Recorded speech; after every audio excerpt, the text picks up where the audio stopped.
à ce niveau-là, il fallait choisir parce qu'on était en train de perdre des points bêtes en championnat face à des équipes qui jouaient le maintien. Bah, la preuve, chez toi, à Strasbourg, on avait fait un 0-0 alors que Strasbourg jouait la descente. Psychologiquement, on n'avait plus l'énergie pour aller chercher à arracher la victoire.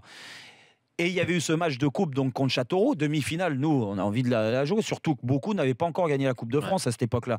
Mais Deschamps, il a dit non, écoute, je fais jouer les coiffeurs, entre guillemets, les jeunes du centre et tout. Et c'est ce qu'il avait fait. Et on avait perdu le match contre Châteauroux à la maison 2-1. Il me semble c'était 2-1 ou 1-0. On n'avait pas fait un bon match, mais pour lui, il avait choisi. Et je pense que Jardim, il a tout intérêt à faire la même chose. Moi, excuse-moi, mais moi, j'ai du mal avec ce genre de choix. Non, parce que ça me dépasse un peu. Mais bon. Non, mais aujourd'hui tu as ce choix-là parce que nous, à l'époque, on était en championnat, on se battait avec Lyon. Et là, Monaco se bat avec le Paris Saint-Germain. Même s'ils ont 3 points, voire 4 points d'avance en championnat, c'est toujours important psychologiquement de bien récupérer d'une défaite comme ils ont eu. Et leur ajouter des matchs, je ne suis pas certain que ça leur serve aujourd'hui, quoi.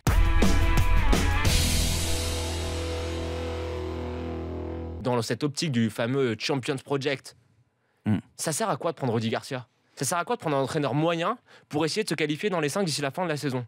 L'intérêt, pour moi, je le vois pas. Il y avait qu'à garder Franck Passy et à la fin de la saison, le remercier parce que l'OM se serait maintenu avec Franck Passy, je pense. L'effectif est quand même bon. Et à la fin de la saison, partir sur un vrai bon entraîneur de classe mondiale comme Monaco a pu le faire en débutant son projet avec Claudio Ranieri. Mais là, Rudy Garcia, ils vont se coltiner. C'est quelqu'un qui s'accroche. On a vu à l'AS Roma pour le faire partir. Ça a été un peu compliqué. Ça a coûté de l'argent. Et j'ai bien peur que toute cette histoire ne tourne au rouge.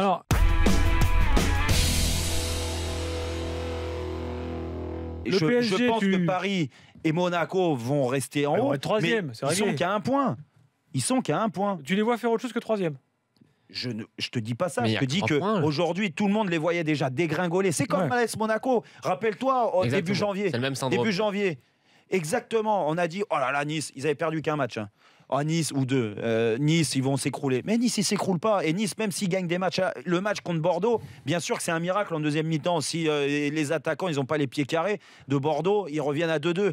Mais à l'arrivée, ils l'arrachent quand même. Ils s'accrochent avec des absences. Avec, au milieu, il y a Obadi, Walter, Cyprien. Bien sûr, mais il y avait un tas ils n'ont pas de chance en plus. En plus, avec Siphon, c'est quand même ils sont là.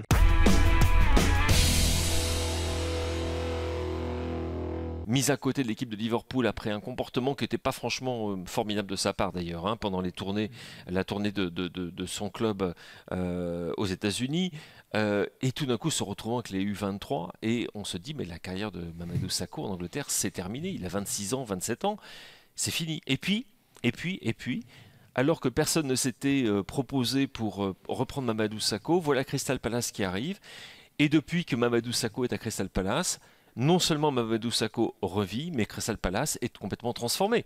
Tu prends un club qui était relégable lorsque Sakho a été pris par Sam Allardyce. Depuis, tu vois un club qui a fait 4 matchs, 4 victoires, a encaissé un seul but. Et ce samedi, il a été tout simplement immense.